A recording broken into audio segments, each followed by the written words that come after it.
Magluto muna tayo ng kare-kare. Yan, ito na guys yung aking mga recipe. Yan guys, ito yung aking recipe na ngayon sa pagluto ng kare-kare. Ito yung mga sangkap sa kare-kare. Peanut butter. Yan, ito na yung karne. At saka yung mga gulay. At saka ito. Yan. At ito guys, magpainit na tayo ng kawali. Yan guys, napainit na tayo ng kawali. Hindi ko na ito hinugasan dahil mauman lang gihapon. Mag-ano man tayo ng alamang. Pero malinis man siya, oh. Kaya hindi man non-stick ito, eh. Bango-bango na nga, guys, eh.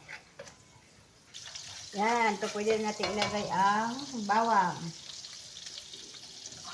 Yan, bawang. Guys, bango yung aroma niya. Lagay na natin itong sibuyas. Itong red pepper, red pepper. Yan. Itong pata. Pagkapakulo, hinuhugasan, hinahalian ng mga hair, yung mga may natitira pa ng mga buhok-buhok. Ito guys, kanya-kanya ang pagluto sa ating recipe na version. Sabi, kare-kare, kahit anong proseso sa pagluluto, basta, ang palabasan is kare-kare. Yan, ito yung guys. Ang ilagay ko ito, yung aking pinakuluan kanina. So yan na pinakuluan. Nire-drain ko para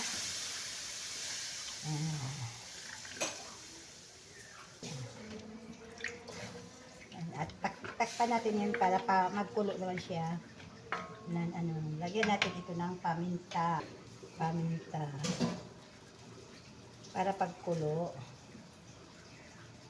Siya. Yung guys, pabrika.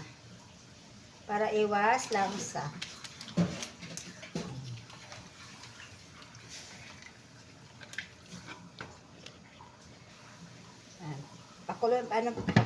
Pakuluin natin ito ng mga 5 minutes. Ito guys, tingnan natin. Yan, nakulo na siya guys. Nilalagyan ko ito ng pork cubes. At tikman natin kung tama ba siya sa lasa para lagyan natin ng peanut butter. Okay na ang lasa niya guys. Kunti na lang. Lagyan natin ng peanut butter. And guys, lagyan natin para maging Ayan.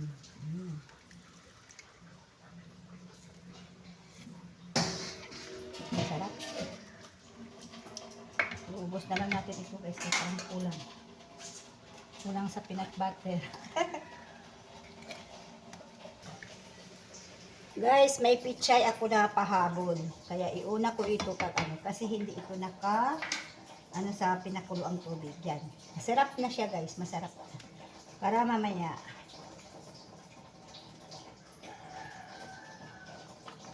Pichay. Kasi pag makaano na ito ng mga ilang minutes, ilagay ko na yung ibang mga gulay. Ito yan guys, sarap. Ibang version pagluto ng kare-kare. Kaya yan. Sarap na. Pwede na natin ilagay yung ibang gulay. Yan lapot na guys, sarap. Tama sa timpla. Ito yung eggplant na sa gilid. Yung eggplant day, binabad ko lang ito sa mainit na tubig. Yung sitaw kasi luto na yan eh. Sa mga gilid na lang. Yan. Sarap na yun guys. Daming gulay guys.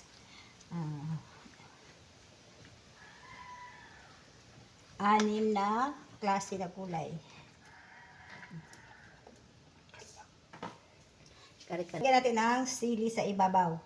Yun, bell pepper. Yan, pang-garnish yan guys. Yan, luto na siya. Luto na. Yan. Alam mo guys, kanya-kanya lang ang version sa pagluto. Sa pag-test na lang yun, sa pagtitimpla. Kung paano ang ito guys, yung aking kare-kare. Yan. Napakasarap. Lakot, mani. Peanut butter. Yan. Sarap-sarap guys yan. Kari-kari.